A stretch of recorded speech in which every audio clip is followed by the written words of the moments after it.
Okay, let's unpack this. Welcome to the Deep Dive, where we cut through the noise to get you truly well informed. Today we're diving into a topic that's, well, critical for thousands of energy producers across Germany. What happens when the guaranteed financial support for renewable energy, specifically biogas and solar PV, simply runs out? It's a fascinating situation and pretty complex, too. Our deep dive today is into Germany's Renewable Energy Sources Act, the EEG. Specifically, what happens as its initial 20-year feed-in tariffs, the guaranteed prices, start ending. We're drawing insights mainly from a presentation by Professor Wolfgang Wieser. He's a top expert in gas tech, biogas, hydrogen from Munich University of Applied Sciences. Right, and our mission, as always, is to pull out the key insights for you, give you a clear roadmap, not just the challenges, because there are definitely challenges, but also the maybe surprising, innovative solutions popping up. It's about understanding the problem, sure, but really the paths forward. New funding, new tech, storage, all that. Okay, let's maybe start with the basics. The foundation, the EEG.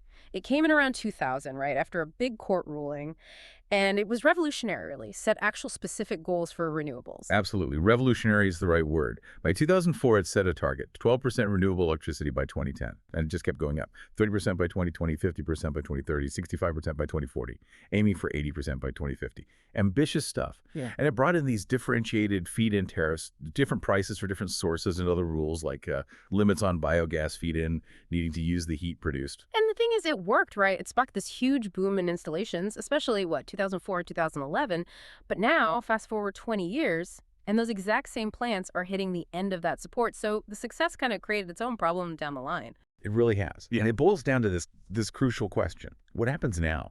Germany's got roughly 10,000 biogas plants, nearly 3,000 just in Bavaria. That's a lot of power. About 6 gigawatts nationwide, 1 gigawatt in Bavaria, plus heat. But the problem, looking back, is that nobody really planned for this cliff edge, this expiration point, 2 decades ago. So now, these plants face massive cuts in what they earn. They lose all these bonuses. The Nowaro bonus for using specific crops, green bonuses, tech bonuses, the CHP bonus for combined heat and power, all gone. Okay, so what does that actually mean on the ground for you, the listener, or for Germany's energy system? I mean, if lots of these plants just shut down, you mentioned heat earlier, many are critical for local heat, right? Schools, kindergartens, nursing homes. Losing them means losing community infrastructure. And, well, a massive amount of invested capital just disappears. Exactly. That's why the industry is pushing hard for solutions. People like my colleague Michael Sterner and myself, the Biogas Association, we're all advocating at the federal level. We need to keep these assets running. There's been some positive noise. The Economics Ministry said back in August, a biomass package is coming. Yep. But, politics. Whether it actually gets through is another question. Right. So let's dig into the options operators do have right now. You mentioned 4 main ones. Let's start with option 1. EEG follow-up funding. This sounds like the most obvious route. Just continue the support. Seems maybe the most lucrative? On paper, yes. It offers continued feed-in tariffs for another 10 years. But, and this is the big but, it's a competitive bidding process, a tender. For 2024, there were 2 rounds, each capped at 250 megawatts for the whole country. Take the April tender. They had almost 800 bids wanting over 700 megawatts. But contracts only went out to cover about 4% of the biogas plants whose funding had already run out. Just 4%. Wow, okay. 4%, that's not a lot. So demand massively outstrips supply here. What are the real implications of that gap? Is it just needing more money, or is there a deeper issue in how we're planning this transition? It's probably a bit of both. The Biogas Association, they're pushing for way more volume, like 1,800 megawatts, which would cover everyone expiring. And they want a higher flexibility surcharge that's extra money for being flexible, storing gas, producing power when needed, up from 65 to 120 euros. Now, 1,800 megawatts might be a stretch politically, but maybe we land somewhere in the middle, maybe 1,000 megawatts. But yeah, this option is good because it gives revenue security, keeps the local heat flowing, which we need for decarbonization. Okay. Option 2 then, biomethane processing and grid injection. So this is basically cleaning up the raw biogas, making it pure enough to put into the regular natural gas grid, like synthetic natural gas. Exactly that, upgrading it to biomethane. And the grid operators, they're legally required to connect these plants. Priority connection. They can't just say, no, grid's full. Now, the connection cost itself, up to 10 kilometers, is shared. But the operator has to pay for the whole upgrading plant. That's the big cost. And why would the gas suppliers want this biomethane? What's the pull factor for them? Well, that connects to the bigger picture. There's the Building Energy Act, the GEG, It mandates that the share of renewable gases used in heating has to keep increasing over time. So suddenly, gas suppliers have a very strong reason to buy biomethane. It helps them meet their legal targets. And we're seeing farmers potentially teaming up, maybe several farms sharing one upgrading facility to make it work economically. Interesting. Okay, third path, local heat networks. So instead of focusing only on electricity, the plant sells heat directly to buildings nearby, schools, houses, businesses. Precisely. Direct heat sales. This adds another income stream. Plus, you can tap into government grants and favorable loans from places like KfW for building these networks. For the customers, it's simpler, like district heating. They just get a heat transfer station. Easy. Sounds good, but I'm guessing it's not always straightforward. What are the hurdles with local heat networks? Well, yeah, the main thing is you have to actually build the network, the pipes, Uh-huh. and maintain them. And your heat supply needs to match the demand pretty closely. So it really only makes sense in, denser areas, villages, towns, or if you have a big industrial customer nearby using heat consistently. It's location dependent. Makes sense. And the final option, number 4, direct marketing of electricity. Selling power straight onto the exchange via a marketer. Yeah, and honestly, this is generally the least attractive option financially. Mhm. Prices on the power exchange are just incredibly volatile. They can even go negative. We've seen prices hit minus 500 euros per megawatt hour, meaning you pay them to take your electricity. Just this April, there were 2 whole days with negative prices, down to minus 60 euros. But then on the flip side, you can get crazy peaks too, like almost 10,000 euros per megawatt hour intraday. This up and down makes running a plant steadily really, really hard. You almost certainly need storage, either electricity storage or gas storage, to play that market effectively. Okay, so lots for biogas operators to think about. But it's not just biogas, is it?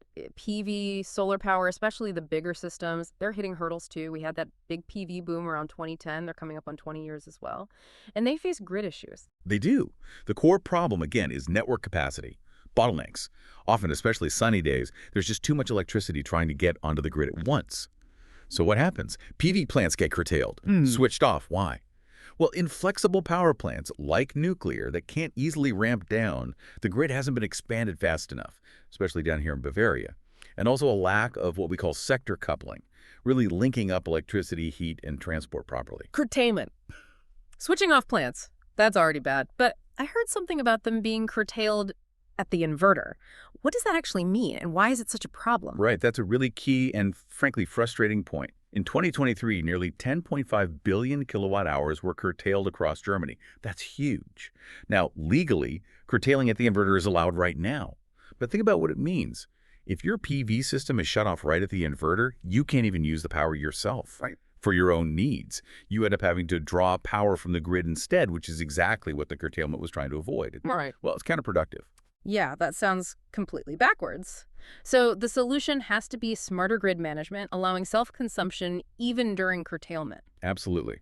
There's been some progress with the use instead of curtail reform in the Energy Industry Act. It's already cut these interventions, curtailing renewables while firing up reserve power plants by about 30%.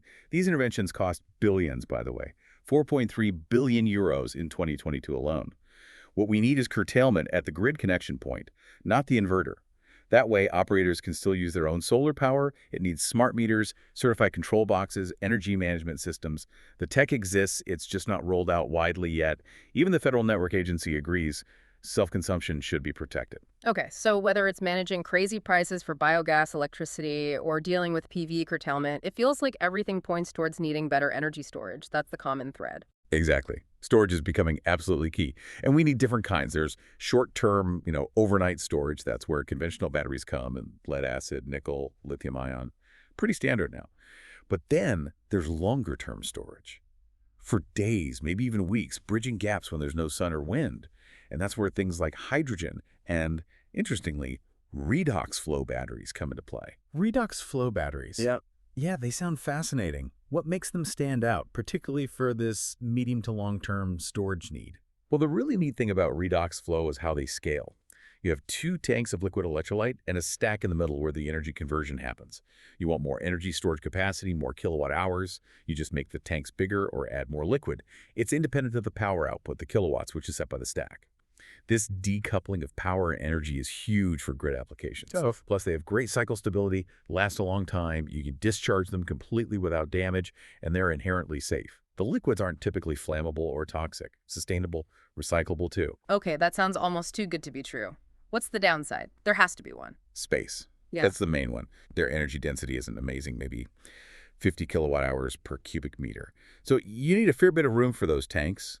Temperature sensitivity can be a factor too, but most batteries have temperature limits. Right. And are companies actually developing these commercially? Oh yes. Yeah. Several in Europe, Everflow in Germany, Zensch in Austria, Prolog from Switzerland. But one to really watch is W Storage based here in Munich. They're focused on iron salt redox flow batteries and their target cost.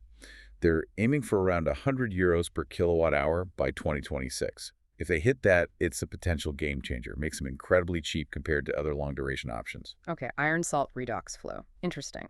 Now, the other big name in long-term storage is always hydrogen, often seen as the ultimate solution, but it has its own baggage, doesn't it? It does.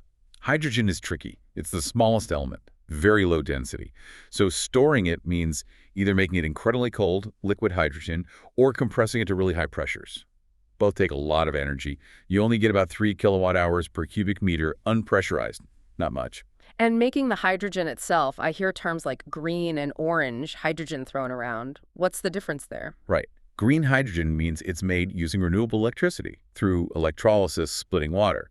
But, and this is a big but, it uses a lot of water, about 9 kilos of ultra-pure water for every kilo of hydrogen. That means complex purification, reverse osmosis, and places often talked about for massive green hydrogen production. Saudi Arabia, Namibia, Chile, they're often water scarce. So you need energy-intensive desalination first. Orange hydrogen, on the other hand, is made from bioenergy, like biogas. It's another route, often overlooked, that avoids some of the water issues. Okay. And the tech for making it from electricity, the electrolyzers. Two main types dominate: alkaline, AEL, and PEM, proton exchange membrane. PEM is quite exciting because it can produce hydrogen at higher pressure already, maybe 20 to 350 bar. It handles higher current densities, and crucially, it's super fast to respond. Seconds from zero to full power. Ideal for matching fluctuating renewables.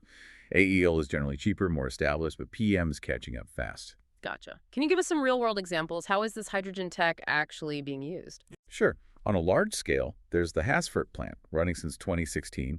It's a 1.25 megawatt PEM electrolyzer. Makes 220 cubic meters of hydrogen an hour, over 70% efficient, used by the local utility.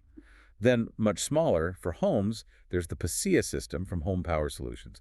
Combines PV, a small battery, and hydrogen storage up to 1,500 kilowatt-hours of HRO storage. Very cool tech, but the price tag right now is, well, very high for a home system. But maybe the most interesting, especially for our biogas operators, is a company called Rivierian, based in Arising. They make containerized power plants. They use high-temperature fuel cells, around 700 degrees Celsius, hitting 80% efficiency. But here's the clever bit. Their system is reversible. It can run as a fuel cell, making electricity from hydrogen or biogas. Or it can run as an electrolyzer, using electricity to make hydrogen. Whoa, okay, so it's a two-way street. It can produce power or produce hydrogen, depending on what's needed. It's exactly. Total flexibility. Grid overloaded, price is negative. Make hydrogen, store the energy. Grid needs power, prices are high. Switch modes, generate electricity, maximize revenue. They can even take the CO stream from a biogas plant, combine it with the hydrogen they make, and produce synthetic biomethane, over 98% pure. Ready for the gas grid?